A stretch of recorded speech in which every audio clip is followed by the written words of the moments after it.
지난주에 스가랴 3장 7절 말씀 같이 한번 읽어보겠습니다. 만군의 여호와의 말씀이 내가 만일 내 도를 지키며 내 길을 지키면 내가 내 집을 다스릴 것이요 내 뜰을 지킬 것이며 내가 또 너로 여기 섰는 자들 가운데 왕래하게 하리라. 아멘. 우리 제가 밑줄 말씀 저게 면이라고 가정이잖아요. 저렇게 하면 이제 이런 말씀입니다. 그래서 저 말씀을 우리가 지키는 것이 중요하구나 하는 것을 다시 한번 우리가 이 말씀을 통해 이 이런 말씀을 통해 확인했습니다. 오늘 우리가 스가랴 말씀 이제 환상 8가지 가운데 4번째하고 5번째 환상을 오늘 좀 살펴보려고 합니다. 3장과 4장 말씀입니다. 자, 우리가 지난주에 먼저 3장 보기 전에 2장 1절 13절 말씀 3번째 환상의 내용이 무엇입니까? 측량줄을 손에 쥔 젊은 소년 이야기가 나왔잖아요. 자, 그래서 2장 13절 같이 한번 읽어볼까요? 2장 13절 모든 육체가 여호와 앞에서 잠잠할 것은 여호와께서 그의 거룩한 촉수에 아멘. 자, 이게 하나님께서 우리에게 명령한 말씀이기도 합니다. 잠잠하라는 거죠. 제가 지난주에 말씀을 간략하게 드렸는데 하나님 앞에서 잠잠해야 될 때가 있다는 겁니다.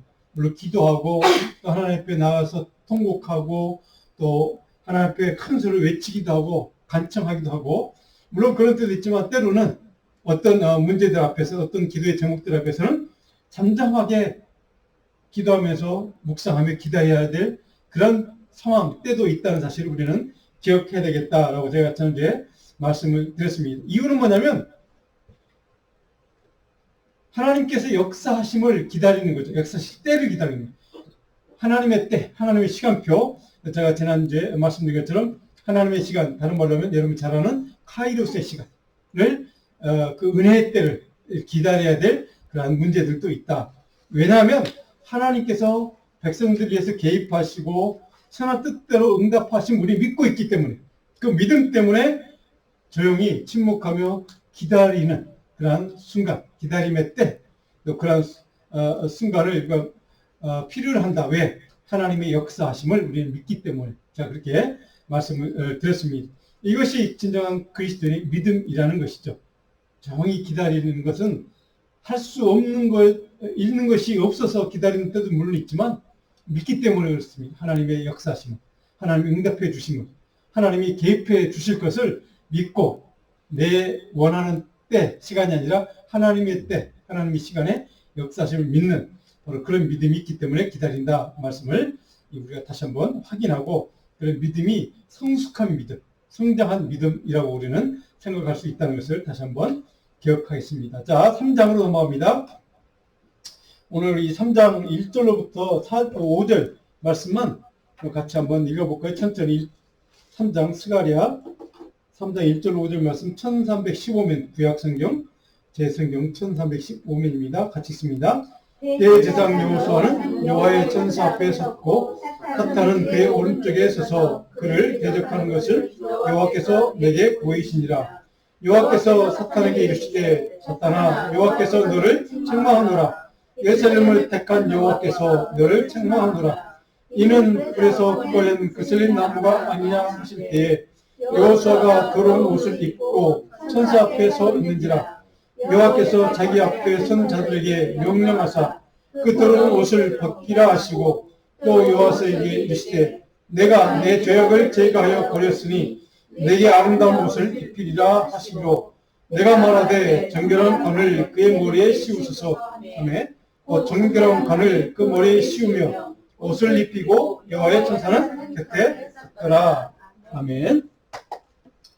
자, 1절 말씀을 보시면 우리 오늘 이제 4번째 환상은 대제사장 여호수아라는 인물이 등장하죠.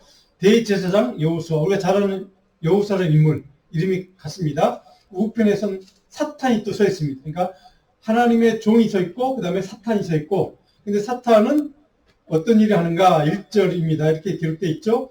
대제사장 여호수아는 여호와의 천사 앞에 섰고 사탄은 그의 오른쪽에 서서 그를 대적하는 것을 하나님을 대적하는 존재가 누구라고요? 사탄. 얘기됐습니다. 그래서 여호수아라는 인물의 이름 뜻은 The Lord is Salvation. 그러니까 주님이 구원자다, 구원이시다. 그런 의미가 있고요. 그래서 이 사탄이라는 의미는 뭘까요? 그럼 사탄은 초인간, 그러니까 이름 자체가 이런 뜻입니다. 초인간적인 능력을 가진 하나님의 대적자가 사탄의 정확한 이름의 뜻입니다. 그러니까 초인간적인 능력을 가졌습니다. 근데 하나님을 대적하는 자가 사탄이라는 이름의 정확한 뜻입니다. 그러니까 사탄이란 뭐냐?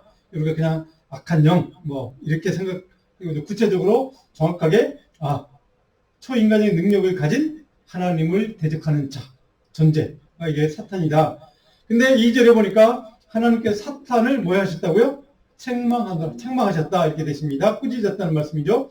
그래서 여러분 잘 아는 리뷰크라는 동사, 그러니까 완전히 그냥 잘못된 것을 바로잡기 위해서 꾸짖는 이제 그런 꾸짖음입니다. 자, 그런 꾸짖는 말씀 가운데 3절에 보시면 이제 중요한 말씀이 등장합니다. 여호수아가 더러운 옷을 입고 천사 앞에 서 있는지라. 여호수아라는 하나님의 종이 서 있는데 더러운 옷을 입었다. 이게 더럽다는 말은 불결하고 거룩하지 않은 옷, 온갖 악한 죄를 상징하는 말이라고 보시면, 그런 불결한 것을 하나님의 종인데 그걸 둘러쓰고 있어요. 그래서 4절에 보니까 여호와께서 자기 앞에 선자들에게 명령하사 그 더러운 옷을 뭐라고요? 벗기라 이렇게 됐죠. 벗겨버리라 하시고, 또 여호수아에게 이르시되 내가 내 죄악을 제거하여 버렸으니 내가 아름다운 옷을 입히라 하시고, 그러니까 겉옷을 입고 있는데 온갖 악한 옷들로 지금 잔뜩 껴 있는 겁니다. 누가요? 이게 여호수아, 하나님의 종인데도 불구하고 모든 악한 것들로, 물론 그의 뭐 악한 이런 것보다는 그러니까 사단과 악한 영과 싸우느라고 악한 먼지들을 아마 뒤집어서서 더러워진 옷일 수도 있고, 그렇죠? 그가 물론 하나님의 종이긴 하지만 또 뭐 하나님의 뜻 순종하지 못하는 뭐 때도 있었던 것 같고, 이제 이런 것들을 다 포함해서 그 모든 것을 하나님이 옷을 벗겨버림으로 모든 악한 걸 다 제하해 주겠다. 다른 말로 하면 정결하고 순결한 존재로 내가 너를 변화시켜 주겠다, 만들어 주겠다, 바꿔 주겠다, 이런 뜻입니다. 그리고 난 다음에 제거하고 버렸으니 내게 아름다운 옷을 입히라. 더러운 옷을 벗긴다는 말은 완전히, 그러니까 멀리 떠나고 단절한다면, 악과 죄악과 완전히 깨끗하게 단절하는 것을 뜻합니다. 다른 말로 하면 완전히 죄악, 악한 것들을 완전히 회피하는 겁니다. 완전히 차단시켜버리는, 내 삶에서 모든 악한 것들이 역사할 수 있는 사단의 괴계와 사단의 시험과 유혹들을 그냥 사전에 미리 완전히 차단하는 것, 이것을 바로 옷을 벗겨버린다라고 하는 단어 속에 들어있는 의미라는 것입니다. 자, 그리고 나서 옷을 입힌다, 아름다운 옷을 입힌다 이렇게 됐습니다. 여기 아름다운 옷을 입혀준다는 말은 영광스러운 가운을 입는다는 뜻입니다. 아름다운 그 옷이라는 게 영광스러운 가운, 다른 말로 하면 모든 악한 것을 제하고 정결한 존재로, 깨끗한 존재로 만들어서 하나님의 영광이 임하는 존재로 너를 바꿔줄 것이다 라고 하는 하나님의 약속입니다. 여러분, 예수 믿으면 예수 그리스도의 보혈을, 우리가 아까 찬양했던 것처럼 예수 그리스도의 보혈의 능력이 바로 그 힘이 있습니다. 우리를 정결하게 깨끗하게 변화시켜서 우리를 영광이 머무는 하나님의 영광이 임할 수 있는 거룩한 존재로 우리를 그렇게 바꾸어주는 능력이 바로 보혈의 능력이라는 것이죠. 그래서 우리가 보혈의 능력을 찬양하는 이유가 바로 거기에 있습니다. 그 다음에 5절에 보니까 거기 한 가지를, 영광스러운 옷을 입혀주는 것 포함해서 한 가지를 더합니다. 뭡니까? 내가 말하되 정결한 관, 머리에 쓰는 화관 같은 거죠. 관이겠죠? 멜루관 같은 관을 그의 머리에 씌우셔서 두 번이나 반복된 정결한 관을 그 머리에 씌우며 이렇게 됐죠. 깨끗하고 순결한 관을 이제 상징하는 거겠죠. 그래서 그 머리에 씌우며 아름다운 옷을 입히고 여호와의 천사는 곁에 섰더라 이렇게 됐습니까? 그 존재를 완전히 새로운 존재로 변화시켜주는 그런 것을 이렇게 5절에 설명을 이렇게 하고 있습니다. 자, 근데 6절에 보면 이제 천사가 이 여호수아에게 질문을 합니다. 하나님의 7절입니다. 같이 읽습니다. 만군의 여호와의 말씀에 내가 만일 내 도를 행하며 내 규례를 지키면 내가 내 집을 다스릴 것이요 내 뜰을 지킬 것이며 내가 또 너로 여기 서는 자들 가운데 왕래하게 하리라. 아까 우리가 읽었던 요즘 말씀이죠. 자, 그래서 8절을 보시면 이제 이렇게 되십니다. 제7상 여호수아야, 너와 내 앞에 있는 앉은 내 동료들은 내 말을 들을 것이니라.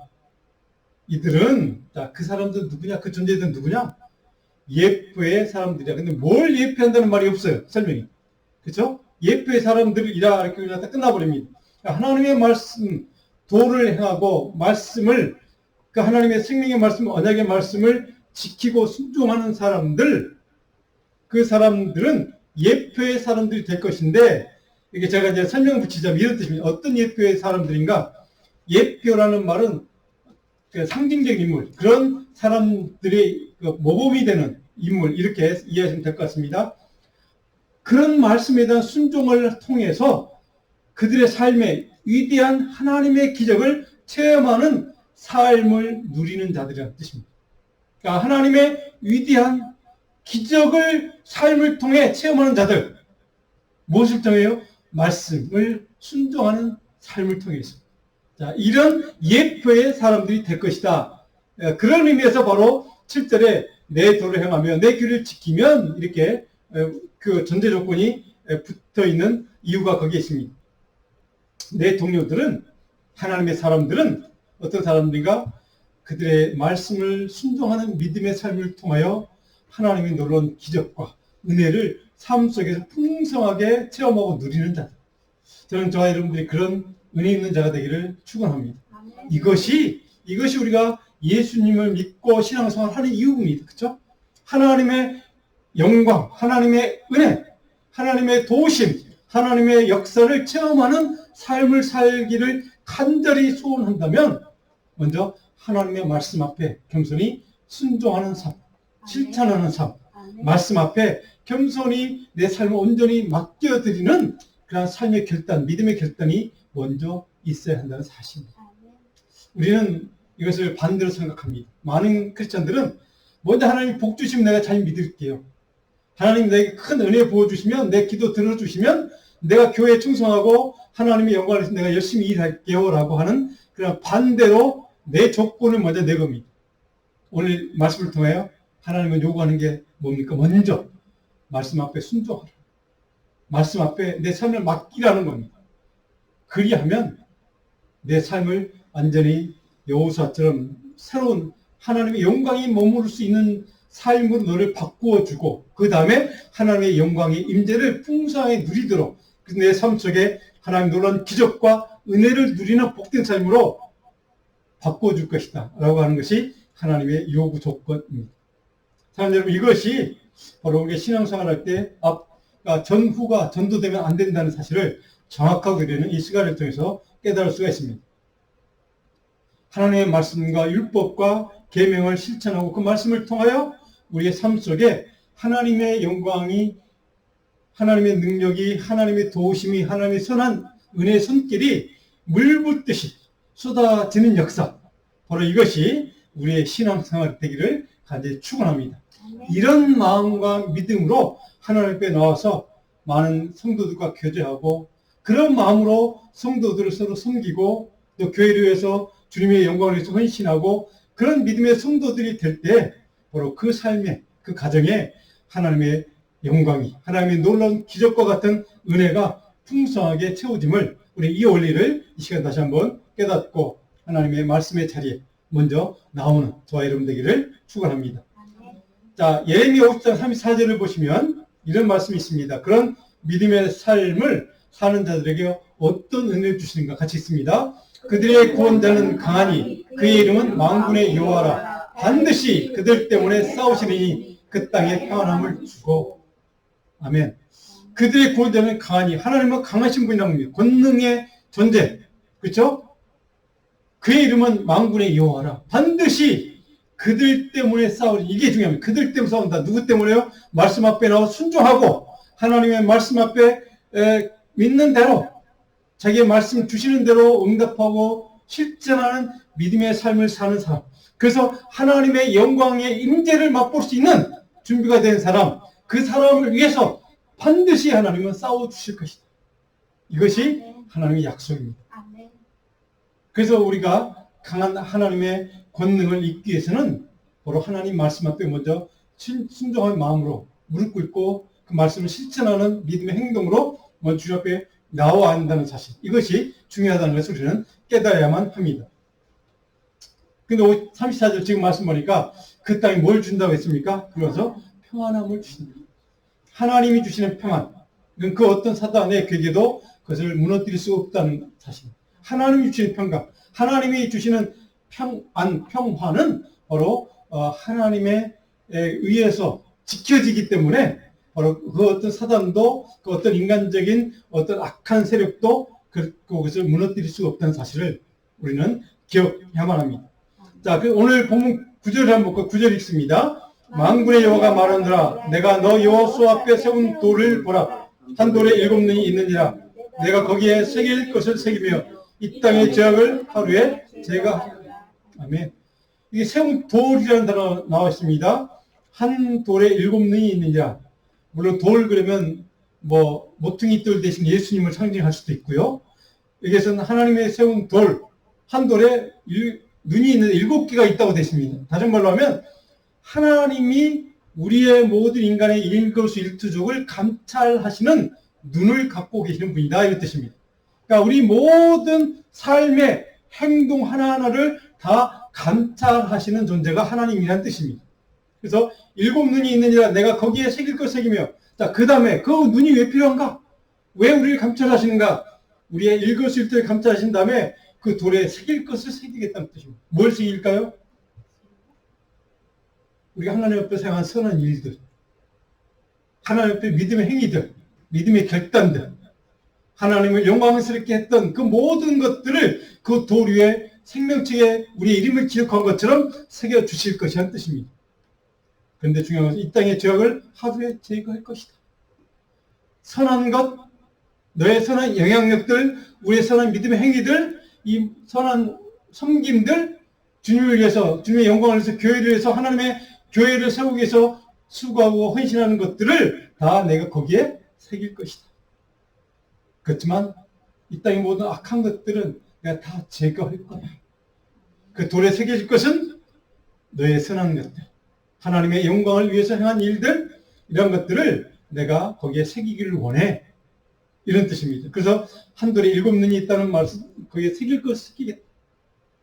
하나님이 하시겠다는 뜻이죠. 하나님이 평가하시고 판단하시고 새길 것이라는 그런 약속이기도 합니다. 저는 여러분의 삶 속에 정말 하나님이 돌에다 새겨주시는 것이 참 많은 인생이 됐으면 좋겠습니다. 여러분의 삶이 정말 하나님 보시기에 선한 일들, 선한 삶, 주님의 영광을 위해서 헌신하는 것들, 또 작은 거 하나일지라도 하나님의 이름을 위해서 하는 것들, 그런 것들이 쌓이고 쌓여서 하나님 새겨주시는 것 참 많으면 얼마나 하나님 앞에 갔을 때 마지막 때에 복되다 착하고 충성된 종아라고 이런 하나님의 인정을 받는 복된 삶이 여러분 삶에 되기를 주님의 이름으로 축복하고 축원합니다. 자, 이것이 오늘 하나님이 주시는 약속이기도 합니다. 그래서 우리가 기억해야 될 것은 바로 하나님이 우리의 모든 삶의 지경과 모든 순간 하나하나, 우리 행동 하나하나, 언행의 모든 하나하나를 하나님이 항상 지켜보고 계신다는 사실을 우리는 잊으면 안 됩니다. 사람은 보지 않지만 하나님은 감찰하고 계신다는 사실입니다. 동시에 하나님이 감찰하고 계시다가 하나님의 도움과 은혜가 필요한 우리의 순간들 있지 않습니까? 어려운 순간들, 위기의 순간들, 어떤 사고의 위험의 순간들, 이런 모든 순간들을 하나님이 감찰하고 계시다가 좀 우리가 필요할 때 하나님께 개입하시고 기적처럼 간섭하셔서 우리를 구원하시고 도우시는 역사가 일어날 줄로 믿습니다. 감찰의 은혜가 바로 거기 있습니다. 그러니까 우리를 내가 무슨 짓을 하나 보자 이렇게 감찰하는 이유가 거기에 있는 것이 아니라 우리가 도움이 필요할 때, 하나님의 백성들이 어려움에 처했을 때, 순간적으로 위기에 처했을 때, 그런 순간 하나님이 기적처럼 개입하시고 간섭하시는 그 일을 위해서 하나님은 감찰하고 계신다는 사실입니다. 그래서 우리가 우리 눈동자처럼 지켜보호해달라고 기도할 때마다 그런 기도하지 않습니까? 바로 그 기도의 내용이 바로 이런 의미입니다. 그런 기도하는 이유가 여기 있습니다. 우리를 도우시고 우리가 위험에 처하거나 위기의 순간을 만날 때, 그런 순간에 하나님이 기적적으로 개입하시고 간섭하셔서 우리를 구원하시고 우리가 안전히 지켜주시는 그런 역사를 이해하는 그런 일을 그런 행하시기 위해서 하나님이 감찰하고 있음을 우리는 또 믿고 그 하나님의 은혜 앞에 순간적으로 어떤 위기를 당하던 그 순간에 하나님 주님의 이름만 불러도 하나님 도와달라고 한마디 간절한 마음으로 기도해도 하나님은 응답해 주실 것입니다. 이것이 우리 믿음의 사람들이 경험하는 복입니다. 저는 여러분 그런 경험이 있습니다. 바로 하나님이 도우시는 기적과 같은 일들. 여러분도 그런 경험이 있을 것입니다. 그런 경험들이 바로 우리가 믿는 하나님이 일으키시는, 하나님이 주시는 은혜요 기적이라는 것을 다시 한번 감사하는 이 밤이 되면 좋겠습니다. 자, 4장으로 넘어갈 거예요. 자, 4장에는 이제 5번째 환상이 기록됐습니다. 순금 등잔대, 기름 그릇, 7등잔, 7관, 2그루의 감람나무 이런 것들이 상징적으로 등장을 합니다. 자, 4장 2절을 같이 한번 읽어볼까요? 그가 내게 묻되 내가 무엇을 보느냐? 내가 대답하되 내가 보니 순금 등잔대가 있는데 그 위에 기름 그릇이 있고 또 기름 그릇 위에 7등잔이 있으며 그 기름 그릇 위에 있는 등잔을 위해서 7간이 있고 3절 그 등잔대 곁에 2 감람나무가 있는데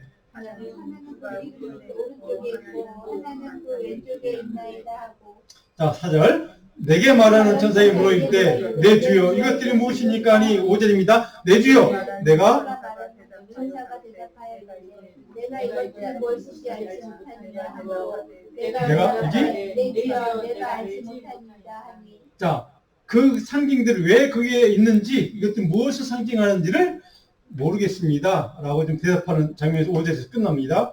자, 바로 여기에 이 대답하는 인물은 바로 그것을 의미를 몰랐다고 하는 사실에게 알지 못한다라고 솔직하게 얘기했죠. 자, 그런데 내주에 내가 그것을 이해하지 못하겠습니다. 상징 의미가 뭔지를 이해하지 못하겠습니다.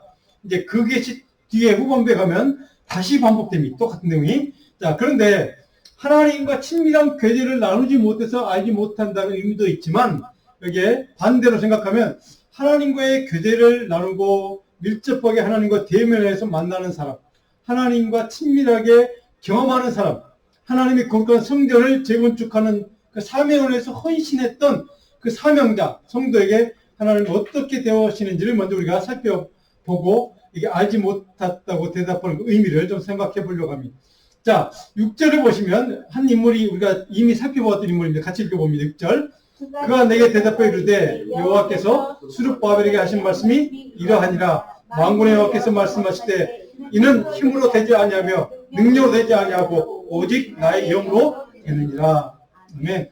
이 스룹바벨이라는 인물이 등장. 우리가 이전에 에스라, 느헤미야 제가 수요일날 성경 공부 하지 않고 주일날 올 초에죠. 우리 살펴보았던 이미 내용입니다. 자, 다른 소선지를 공부할 때 스룹바벨의 인물이 등장했습니다. 이 스룹바벨의 이름의 뜻은 바빌론에서 태어난 존재라는 뜻입니다. 그러니까 바빌론 포로로 잡혀갔던 그 70년 포로 생활할 때 거기서 태어난 이제 후손이다 이런 뜻입니다. 그런데 이 사람이 1차 바빌론 포로에서 돌아왔던 때가 538년 지난번에 살펴봤죠. 고레스 칙령에 의해서 해방을 받아서 자기 나라 고향 땅 예루살렘으로 돌아오고 그 1차 바빌론 포로 귀환의 지도자가 스룹바벨이었습니다. 동시에 이 인물이 해왔던 일이 뭡니까? 예루살렘 성전을 재건축을 시작했던 인물입니다. 그래서 하나님의 성전을 재건축하는 일에 헌신했던 인물이 스룹바벨이라는 인물입니다. 그래서 이 인물, 하나님을 날마다 대화하고 만나고 섬기고 기도하면서 친밀하게 하나님과 교제했던 이 스룹바벨이라는 인물에게 하나님 무엇을 약속하시는가가 바로 이 6절에 기록되는 내용의 메시지의 의미입니다. 자, 끝에 이는 우리가 잘 아는 말씀이 힘으로 되지 아니하며 능력으로 되지 아니하고 오직 나의 영으로만 되는 것. 자, 힘으로 능력으로 어떤 힘과 능력입니까? 인간의 능력과 힘이라는 뜻입니다. 너의 힘과 능력과 지혜로는 되지 않지만 뭘로만 가능하다고요? 하나님의 영, 하나님의 능력. 여기 영이라는 말은 성령을 뜻하는 것 잘 아실 겁니다. 하나님의 영으로만 모든 일이 가능하다. 성전을 재건축하는 일도 우리의 삶을 하나님의 영광이 임재할 수 있는 거룩한 존재로 바꾸는 것도 하나님의 영으로서만 가능하다. 라고 하는 것을 정확하게 선언하고 있습니다. 그래서 여기에서 우리가 깨닫는 것 중에 하나가 뭡니까? 우리 인생에는 하나님의 영, 성령의 능력이 필요하다는 것입니다. 아멘. 하나님의 영을 입어야만, 하나님의 영이 우리 가운데 역사해야만 그 어떤 기적도, 어떤 삶의 변화도, 하나님을 위한 헌신도 가능하다는 사실을 우리는 깨닫게 됩니다. 비록 예수법의 인물이 이방에 태어난 후손이긴 하지만, 그러니까 노예, 그 이방 때 포로로 잡혀가서 거기서 태어난 자이긴 하지만, 그래도 하나님의 성전을 재건축하려는 거룩한 하나님의 일을 위해서 헌신하고 기도하는 인물, 그래서 그 삶에 하나님의 영광의 임재가 있고 하나님의 말씀을 순종하려고 하는 믿음의 결단이 있는 그 삶에 하나님이 어떻게 응답하시는가, 역사하시는가? 하나님의 영과 하나님의 호흡, 거룩한 성령께서 그 영혼을 사로잡아서 임재해서 그의 삶을 하나님의 성령의 능력이 역사하는 삶으로 바꿔준다는 뜻입니다. 그래야 그가 성전을 재건축하는 일도 감당하고 상가 하나일지라도 하나님의 영광을 위해서 쓰임받을 수 있고 헌신할 수 있게 된다는 뜻입니다. 우리 기독교인들은, 그리스도인들은 바로 이것을 믿고 하나님의 영, 성령의 능력을 입고 살아가는 존재입니다. 매 순간, 어떤 한 순간일지라도 하나님의 영으로 살지 아니하면 결코 우리는 세속의 유혹과 사단의 괴계와 사단의 템테이션을 우리 이길 수가 없음을 이 말씀을 통해 우리는 정확히 깨달아야만 합니다. 그래서 인간의 능력과 힘으로는 되지 않고 오직 하나님의 성령으로만 이루어질 수 있다는 사실을 정확하게 가르쳐주는 이유가 바로 거기에 있습니다. 모든 우리의 삶의 기적과 은혜는 하나님의 능력이, 하나님의 성령이 임재가 있어야만, 함께 하셔야만 가능하다 하는 사실을 성경은 여러 군데서 말씀합니다. 우리 성경 몇 구절만 계속 좀 찾아봅니다. 먼저 사도행전 10장 38절 같이 읽어봅니다. 하나님이 나사렛 예수에게 성령과 능력을 기름 붓듯 하셨음에 그가 두루 다니시며 선한 일을 행하시고 마귀에게 눌린 모든 사람을 고치셨으니 이는 하나님이 함께 하셨습니다. 정확하게 기록되어 있죠? 성령과 능력을 기름 붓듯 부어주셨으니 그 능력으로 말미암아 바로 하나님이 함께 해주셔서 사단도 마귀도 이겨낼 수 있다. 질병도 고칠 수 있다라고 정확하게 말씀하고 있습니다. 자, 로마서 8장 26절 같이 한번 읽어볼까요? 이와 같이 성령도 우리의 연약함을 도우시나니 우리는 마땅히 기도할 바를 알지 못하나 오직 성령이 말할 수 없는 탄식으로 우리를 위하여 친히 간구하시느니라. 성령도, 그렇죠? 성령도 우리의 연약함을 도우시나니, 그렇죠? 자, 데살로니가 전서 1장 5절 같이 읽습니다. 이는 우리 복음이 너희에게 말로만 이른 것이 아니라 또한 능력과 성령과 큰 확신으로 된 것입니다. 복음이란 뭐냐? 하나님의 성령의 능력이라는 것입니다. 복음의 능력은 성령의 능력이라는 뜻입니다. 그래서 복음이 임했다, 복음을 받아들였다, 복음을 믿는다는 것은 바로 성령의 역사심을 믿는다는 뜻이거든요. 우리 교인들 중에 많은 분들 너무 점잖해서 좀 성령의 역사, 옛날에 제 어렸을 때 장로교회 통합식이었는 제 고향 모교입니다. 방언도 하지 말라고 했던 때가 있습니다. 교회에서 방언도 하지 말라, 이제 그런 때가 있었습니다. 물론 지금은 이제 그렇지 않지만 성령의 역사를 그 운행하심을 좀 어떻게 보면 좀 거부했던 그런 시대가 있었습니다. 근데 성령의 역사가 아니면 그 어떤 일도 가능하지 않다는 사실을 깨달으면 우리가 그럴 수 없게 되는 것을 우리가 여기 말씀을 통해 깨닫습니다. 자, 베드로전서 1장 2절 같이 읽습니다. 거룩하게 하심으로 순종한 분과 예수 그리스도의 핏부림을 얻기 위하여 택하심을 받은 자들에게 편지하노니 은혜와 평강이 너에게 더욱 많을지어다. 성령이 거룩하게 하심으로, 그러니까 성령의 능력에 의해서 우리가 거룩하게 되었다는 뜻을 정확하게 이렇게 베드로 사도가 우리에게 선포하고 있습니다. 거기에 순종이 있고 그리스도의 핏부림의 능력을 얻게 된다는 뜻입니다. 그래서 성령이 역사하심을 이렇게 표현을 하고 있습니다. 그래야 우리 인생 가운데, 우리 가정 가운데, 우리 삶 가운데 은혜와 평강이 더욱 넘치도록 풍성하게 임할 것이다 라고 하는 것을 정확하게 선포하고 있습니다. 자, 그렇다면 이런 전능하신 하나님의 역사와 임재와 성령의 권능을 믿고 의지하는 사람들에게 어떤 변화가 일어나는가? 오늘 본문 7절, 4장 7절입니다. 같이 있습니다. 근사나 내가 무엇이냐? 내가 수르바벨 앞에서 평지가 되리라. 그가 머릿돌을 내놓을 때 우리가 외치기를 은총이 그에게 있을지어다. 그 삶에 어떤 일이 벌어집니까? 큰 사람 내가 무엇이냐? 그 산이 무너진다는 뜻입니다. 그렇죠? 그 사람 앞에 하나님의 영이 임하는 성령의 능력이 역사하는 그 믿음의 사람의 그 삶의 앞에 있는 큰 산도 무너질 것이다 라고 하는 것을 이렇게 선포합니다. 그 다음에 어떤 일이 벌어집니까? 하나님의 은총 두 번 반복된 하나님의 은총은 여기에 헨이라는 히브리 동사 은혜라는 뜻입니다. 그레이스. 하나님의 긍휼, 바로 하나님의 은혜, 바로 그 은총이 그에게 충만한 역사를 은혜가 충만한 삶으로 변화될 것이다 라고 하는 것을 이렇게 약속합니다. 바로 이것이 하나님의 성령으로 충만해진 사람에게 일어나는 기적이다 라고 하는 것을 정확하게 스가랴 선지자를 통해 우리에게 말씀하고 있습니다. 자, 9절에 보면 이제 스룹바벨에서 구체적으로 그게 어떤 은혜를 주시는 같이 있습니다. 스룹바벨의 손이 이 성전의 기초를 놓았은즉 그의 손이 또한 그 일을 마치려 하셨나니, 성전의 기초를 놓았으니까 그 스룹바벨로 하여금 하나님의 능력이 임해서 성전 재건축까지 완성을 시킬 것이다 라고 하는 성령의 역사의 재건축을 끝내게 해주겠다라고 하는 하나님의 뭔가 약속의 말씀이다. 그 어떤 방해공작이 있더라도 하나님이 임하는 성령의 역사를 입으면, 능력을 입으면 바로 그 일을 끝낼 수 있도록 하나님이 도우시고 은혜 주시고 은총을 부어주실 것이다 라고 하는 약속의 말씀입니다. 자, 그런데 10절을 같이 한번 읽어봅니다. 작은 일의 날이라고 멸시하는 자가 누구냐? 사람들이 술법의 손에 다림줄이 있음을 보고 기뻐하리라. 이 일곱 온 세상에 두다니는 여호와의 눈이라. 아멘. 아까 나왔죠? 일곱 눈. 자, 작은 일의 날이라고 사소한 중요하지 않은 것처럼 보이는 날일지라도, 그런 일일지라도, 그런 작은 것일지라도 바로 그것을 멸시하는 자는 누구냐 하는 저는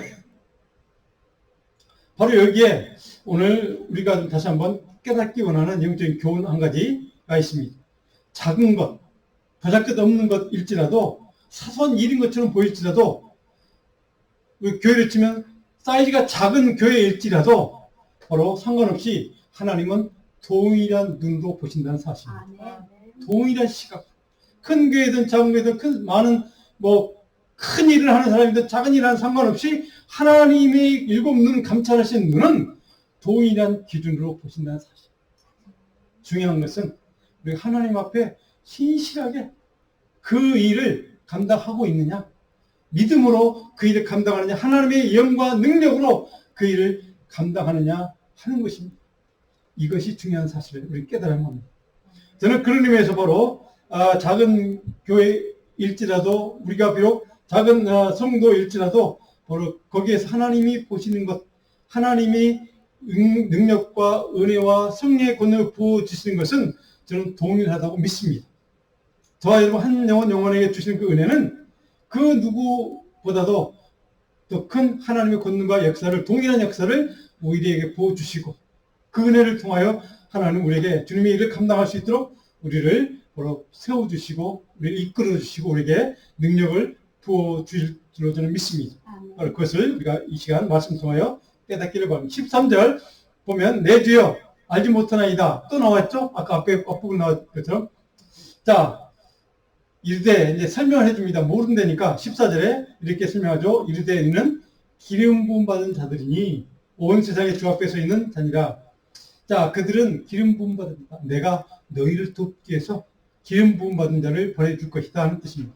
물론 기름 부음 예수 그리스도 메시아를 상징하는 의미도 되지만 하나님은 하나님의 백성들에게 하나님의 성령을 의지하고 말씀을 순종하며 하나님의 일을 크든 작든 상관없이 그 일을 순종을 다해서 최선을 다해 성실하게 신실하게 감당하려고 하는 하나님의 사람들에게 바로 오늘 저와 여러분들에게 동일하게 돕는 손길, 기름 부은 자들을 우리에게 붙여준다는 사실입니다. 보내준다는 사실입니다. 우리가 동행하시고 우리가 함께 그 일 감당할 수 있는 능력을 부어주시는 그런 성령의 권능과 우리를 돕는 하나님의 일손들을, 일꾼들을 우리에게 보내주신다는 사실을 우리가 그것을 믿고 그 일을 감당하기로 결단하고 나아가면 반드시 하나님이 그 일을 감당할 수 있는 능력과 권능과 힘과 지혜와 지식을 우리에게 부어주실 것이다. 이 약속을 믿고 하나님의 교회를 세워가는 저와 여러분 되기를 주님의 이름으로 축원합니다. 오늘 요절 말씀은 4장 6절 말씀입니다. 한 주 동안 쭉 읽어보시고 제가 설교 노트에 적어놓은 것처럼 제가 결론 적용 2가지 적어놨고요.